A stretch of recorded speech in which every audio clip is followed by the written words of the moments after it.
దీంతో పాటు ఎన్టీఆర్ వైద్య సేవా ట్రస్ట్ కింద వాళ్ళు దాదాపు 3,000 కోట్లు బకాయిలు పెండింగ్ పెట్టిపోయారు.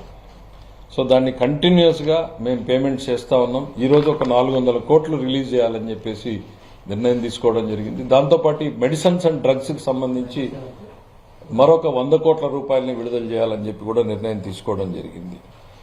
సో టోటల్గా దగ్గర 6,700 కోట్ల రూపాయలకు సంబంధించినటువంటి నిధుల్ని ఇవాళ విడుదల చేయడం జరుగుతుంది. వివిధ వర్గాల ప్రజానీకానికి విడుదల చేయడం జరుగుతోంది. పండుగ అనేటువంటిది ప్రతి ఇంట్లోనూ జరగాలి అనేటువంటిది మేము భావిస్తున్నాం. ప్రతిరోజు పండుగ కావాలనేంత వరకు కూడా మేము పనిచేస్తూనే ఉంటాం. ప్రతిరోజు పండుగలా ఉండాలి అనేటువంటిది. కాంట్రాక్టర్లకు సంబంధించి దాదాపు 586 కోట్ల రూపాయలు అవుతుంది. సో దాన్ని కూడా విడుదల చేయడం జరుగుతూ ఉంది. చిన్న కాంట్రాక్టర్లు 5 లక్షలు 10 లక్షల లోపు ఉన్న వాళ్ళందరినీ కూడా క్లియర్ చేయాలనేటువంటి నిర్ణయం తీసుకోవడం జరిగింది. 10 లక్షల లోపు ఉన్న వాళ్ళు 586 ఉంది. ఇప్పుడు ఇచ్చారు స్లిప్ టోటల్ డీటెయిల్స్.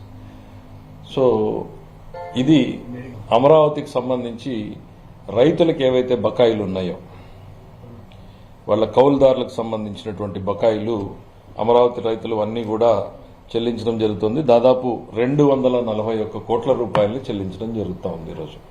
అంటే ఒకవైపు గత ప్రభుత్వ బకాయిల్ని చెల్లిస్తూ, మరోవైపు డే టు డే అడ్మినిస్ట్రేషన్ ని రన్ చేయడానికి ఎక్స్పెండిచర్ పెడుతూ, మరోవైపు భవిష్యత్తులో పెట్టుబడులు తేవడానికి పరిశ్రమల పెట్టుబడులు కావచ్చు, లేకపోతే రోడ్లని బాగు చేయడానికి కావచ్చు, లేకపోతే సాగునీటి కాలువల్ని బాగు చేయడానికి కావచ్చు, ప్రాజెక్టులు కట్టడానికి కావచ్చు, ఇవన్నింటికి నిధుల్ని సమకూర్చి ఈ రాష్ట్రాన్ని మళ్లీ పరుగులు పెట్టించే దిశగా ఇవాళ ప్రభుత్వం పనిచేయాలనేటువంటి లక్ష్యంతోనే మేము ముందుకు పోతా ఉన్నాం. ఎస్, ఇది కష్టమైనటువంటి పని అని మాకు తెలుసు. చాలా ఇబ్బందికరమైనటువంటి పరిస్థితుల్లో ఈరోజు ప్రభుత్వం నడుస్తూ ఉంది. పదే చెప్తా ఉన్నాం. ఎందుకు అనంటే ఇవన్నీ చేయగలుగుతున్నాము అనంటే అక్కడ నిధులుండి కాదు, నిధులని సమీకరించుకుని. మీరు చూసే ఉంటారు కేంద్ర ప్రభుత్వంతో మేము చేస్తున్నటువంటి ప్రయత్నాలు. కేంద్రం నుంచి వచ్చినటువంటి సహకారంతో ఇవాళ మేము ఈ కార్యక్రమాలన్నింటినీ చేసుకోగలిగాం. సంక్రాంతి అనేటువంటిది ప్రతి ఇంట్లోనూ జరగాలి, ప్రతిరోజు పండగలాగానే ఈ రాష్ట్రం ముందుకు నడవాలి అనేటువంటిదే మా అందరి తపన కూడా. ఈ ప్రభుత్వం కష్టాలను అధిగమించడానికి ఇంకా టైం పడుతుంది. ఒక ఆర్థిక మంత్రిగా నేను పదేగా చెప్పేది ఏంటంటే ఇది మంత్రదండంతో ఓవర్ నైట్ అయ్యేటువంటిది కాదు. మేము చెప్పినటువంటి ప్రామిస్లు అన్నింటినీ కూడా నిలుపుకుంటాం. ఇప్పటికే ఇంప్లిమెంట్ చేశాం. రాబోయేటువంటి నెలల్లో మిగిలిన వాటిని కూడా ఇంప్లిమెంట్ చేస్తున్నాం అనేటువంటి చెప్తూనే ఎన్ని కష్టాలున్నా సరే, ఎన్ని ఇబ్బందులున్నా సరే, ఒక్కొక్కటి చిక్కుముడి విప్పుకుంటూ ఒక్కొక్క దాన్ని అధిగమించుకుంటూ చెప్పినటువంటి ప్రామిస్లని, పాత బకాయిల్ని కూడా చెల్లిస్తున్నాం. ఒకరోజు కాదు, 2 రోజులు కాదు. ఇరిగేషన్ ప్రాజెక్టులు ఆగిపోయాయి, మీరు చూసారు రాష్ట్రంలో. రోడ్స్ ఆగిపోయాయి, బిల్డింగ్స్ ఆగిపోయాయి. ఇవాళ అందరినీ కూడా రివైవ్ చేస్తూ వచ్చాం. కేంద్ర ప్రభుత్వం నుంచి వచ్చేటువంటివి 94 పథకాలు. నేను పదే చెప్తా ఉన్నా. 94 పథకాలకు సంబంధించినటువంటి వాటిని మూసేశారు, నిర్వీర్యం చేశారు, ఉపయోగించకుండా చేశారు. ఎట్లా చేశారు? కేంద్రం 60 పైసలు ఇచ్చి మనం 40 పైసలు పెట్టాల్సినటువంటి పరిస్థితుల్లో 60-40 షేర్ ఉన్న దగ్గర ఆ 60 పైసల్ని తీసుకుని వాడేశారు. కేంద్రానికి యూసీలు ఇవ్వకపోవడంతో ఆ పథకాలన్నీ కూడా నిధులు వాడలేకుండా పోయినటువంటి పరిస్థితులు వస్తే మేము వచ్చిన తర్వాత ఇవాళ 6,000 కోట్ల రూపాయలని కేంద్రానికి చెల్లించాం.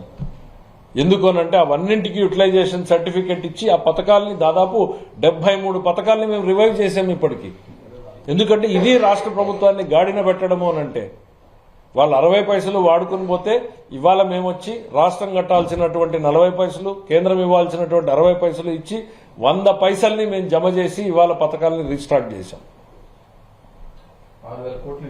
6,000 కోట్ల పైన అయింది ఆ పథకాల కోసం. 6,000 కోట్లకు పైన ఇచ్చాం. దాని మీద డీటెయిల్డ్ గా సపరేట్ గా ఒక నోట్ కూడా ఇవ్వడం జరుగుతుంది. పదే ఎందుకు చెప్తా ఉన్నామంటే ఎట్లా రాష్ట్ర ఆర్థిక వ్యవస్థను అస్తవ్యస్తం చేసిపోతే గాడిన పెట్టేటువంటి ప్రయత్నం చేస్తున్నాం.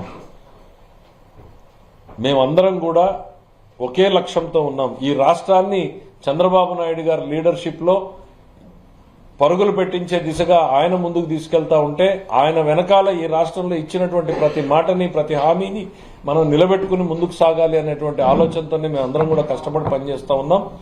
ఈరోజు రాష్ట్ర ప్రభుత్వం ప్రజానీకానికి సంక్రాంతి శుభాకాంక్షల్ని ఈ సందర్భంగా ప్రతి ఒక్కరికి కూడా తెలియజేసుకుంటూ ఈ ప్రభుత్వం మీది.